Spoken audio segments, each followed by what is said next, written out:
Yes, I know I said I wouldn't do another Waffle video before Blackpool, but hey, what do I know? I say shit. And someone's done another questions thing, so I'm compelled to answer because I just have this urge that I can't help it, especially when an evil pumpkin says it. At least it's only three questions.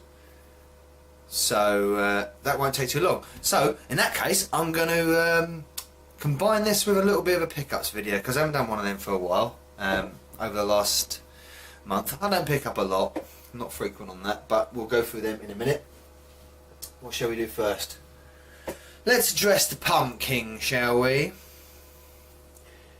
He has 3 questions. The evil pumpkin has 3 questions. You know, I am born on Halloween, actually, PumpKing. So pumpkins don't scare me. I'm not afraid of you, sir. And that is the weapon I would use. Toxic burping. So you say you were going to give a personalised prize. Sounds cool. Personalised to me would actually probably be personalised to you as well, because anything pumpkin related would probably fit me. So you say 3 questions, and these 3 questions are as follows. I have to read them because I haven't. If you could change one aspect of your life, what would it be?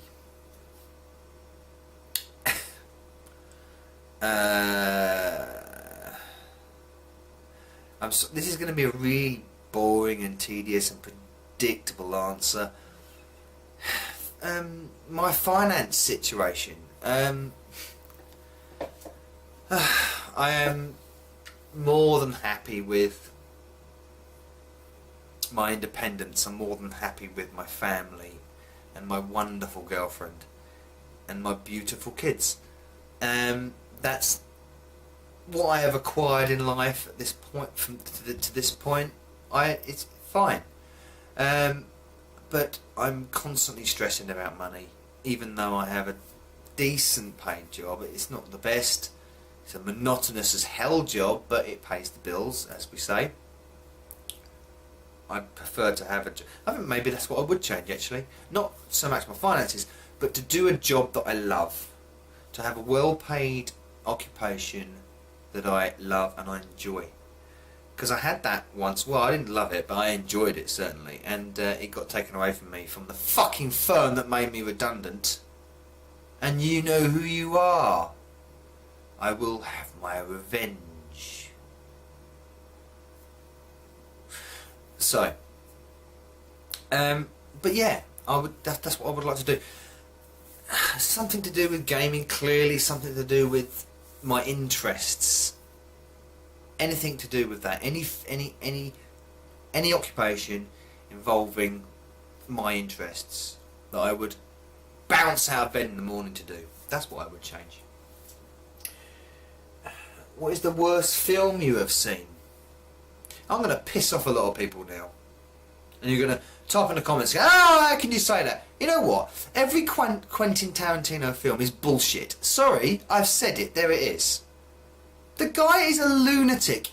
I'm sorry, no matter how you want to dissect his films and say, oh look, but that's clever there and that's clever there and no, bollocks. All the guy is obsessed about is putting the most amount of fucking shock gore in nearly every film he puts himself into, he directs. It's shit. I sat down once and watched From Dusk Till Dawn, right? And I'm expecting some sort of cheesy. I don't know what I was expecting, actually. I didn't read the blurb. I had no idea what. But half the film is, you know, this sort of like, oh, 2 gangsters. Oh yeah, there's a funny gag. Someone tied up in the back seat. Yeah. And then it turns into this sort of like the most randomest hammer horror fucking vampire flick. It's just it's not cohesive. It's not coherent. It's all over the place. Yeah, I know it's a laugh. But that's the point. It's not a laugh. I didn't find it funny or amusing or anything. Total shit. Reservoir Dogs. Sorry, bollocks. Pulp Fiction. Fuck off. It's a terrible film. I hate it. I don't like Travolta for starters. Why the fuck was Bruce Willis in it? Ruined his career, if you ask me. Sorry, I know a lot of you will probably say you love Pulp Fiction, and that's fine. For me, personally, can't stand it. I can't stand Tarantino, can't stand his face, can't stand his voice, can't stand his films. So, if I can umbrella term, I've gone off on a right tangent here, haven't I? No, worst film is still Street Fighter 2 the movie. There you go. It's terrible, isn't it? Poor Raul Julia. Last film he made as well, and it's that turkey. For question 3, you know the deepest shit, don't you, PumpKing? What is the sickest thing you have ever heard in your life? You could go really deep on this one, couldn't you? I mean, you could go with the sick shit you read in the papers and see on the internet and these horrible news stories of, I'm not even going to mention what I'm talking about, but I don't know. I mean, you hear lots of sick shit and you just dismiss it, you remove it, you sort of like store it, but you remove it because you don't want it to affect your day-to-day life. And I think if, a bit like doctors and policemen and firemen do, and the horrors that they can see and witness, you kind of, they learn to sort of remove it from their conscious mind on a day-to-day basis. This is the only way you can carry on living without getting extremely depressed and pissed off with the world. But the sickest thing, I remember when I was a kid, my father told me that he had discovered a dead body once. And he described to me the smell of it. Thankfully, I've never smelt a decomposing body, but he described to me the smell of it, and it was just sort of like, I wouldn't even imagine how that would go through the olfactory nerves. It would, at the time when I was that age, it sickened me to my stomach. So I suppose that, yeah, in a way, I mean, since I'm an adult now, it's kind of, like I said, you hear sick stuff and you kind of go, fuck it, that's horrible, out the mind, because you don't want it to affect you. Anyway, where's the prize? That's my questions for the PumpKing. Right, quick on to pickups now, just quickly. We're going to do straight to this one, which my good buddy Smooth MJ sent me with a note. I shall read it for you. Hey Chris, here's an utterly useless Amstrad game I promised. It's not utterly useless. No. Good luck tracking down the rest of the GX library at a reasonable price. I will need luck, Malk. I will. All the best, Malk. Thank you very much, Malcolm. He sent me even the instructions and the cover and the cartridge. There we go. Pro Tennis Tour GX 4000. Already have a copy, but it's never bad to own a duplicate, especially of a rare system. So brilliant. Cheers for that, Malk. Top man. Obviously you've seen these two from Infected Flinch. Did a trade. All-Star Action. Yet to subject the PlayStation to this. I have seen some videos from him on this. It looks great. And this is great though. Chase HQ2 on Game Boy. Giving it a good play actually. It's very good. Very good version. PS2. I went into I think it was an RSPCA shop and found Gun. I hadn't seen this before. For £1.49. Yeah, looks an interesting kind of western sort of shoot 'em up jaunty thing. So I thought, yeah, that's not bad for the price. And also they had 2 copies of Spyro games. One of them, I think one of them was written on this. Yeah, one of them was Enter the Dragonfly. Is it Enter the Dragonfly? And one of them was Eternal Night. But both the discs were absolutely scratched to hell. It was like someone had been sanding their cheese grater with them. They were that bad. They were terrible. And I actually said, look, you know, the cover art is ripped. The discs are unplayable. You can't sell these. And they said, oh, in that case, we'll just bin them. And they chucked and bin them. I said, well, hang on a minute. If you're going to bin them, I'll nick the cases. And I gave him 50p for it. Because, you know, spare PS2 cases, they will come in handy.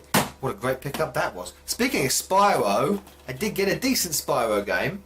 Well, I don't have to know whether the game is decent, but in decent condition, certainly. For £1. Spyro the New Beginning.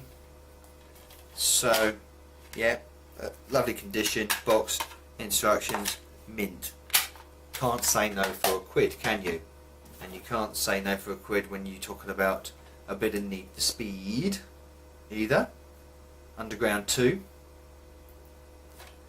Like I said, not played many Need for Speed games, but I heard this is pretty good. Good condition, boxed, instructions, £1. Bargain. This one a little bit ropey in condition, but I thought, you know what, give it a chance for £1. You know, if it don't work, don't run, sod it. Soul Calibur 2. It's had some water damage. There's lots of sort of creasing going on the cover art, unfortunately. The disc is a little bit ropey, but it looks like it will play. And it's Soul Calibur, you know, good sort of one-on-one weapon action.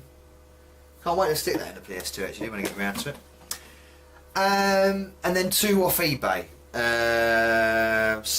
Because I'm hopefully picking up again a copy of MGS, and I've just got recently an MGS 2, so I got MGS 3 for £4 off eBay. Perfect condition this, absolutely mint with all the gubbins inside. I never realised it was only one disc. I thought it was more than, but that disc is as clean as you like. It was like it just came off the shelf. So well happy with that. And finally, I got another Wii U game last. Actually got round to getting a Wii U game, and again, 2 reasons why I got this. A, because it was the launch title, and B, because my editor from the Pixel Empire has actually requested I review this. So I thought I'm compelled to get it. I wanted it anyway. And it was only £6.50 off eBay, brand new, sealed, which it isn't now, which is Zombie U. It looks interesting. I know a lot of people say it's not what it lives up to be, but it certainly looks an interesting sort of survival horror, zombie horror, flicky type of thing. And it's my, another addition to the Wii U library. So I will be giving that a playthrough as soon as I get round to all the other millions of fucking games I have got, and giving that a review and sticking it on TPE. So that's my video this time. Yeah, I didn't want to put this in before Blackpool, but I have, so there we go. Yeah, 3 questions done for the pumpkin. Pickups done for the pumpkin. That's my checklist. And the last thing to say is Nova Bug out.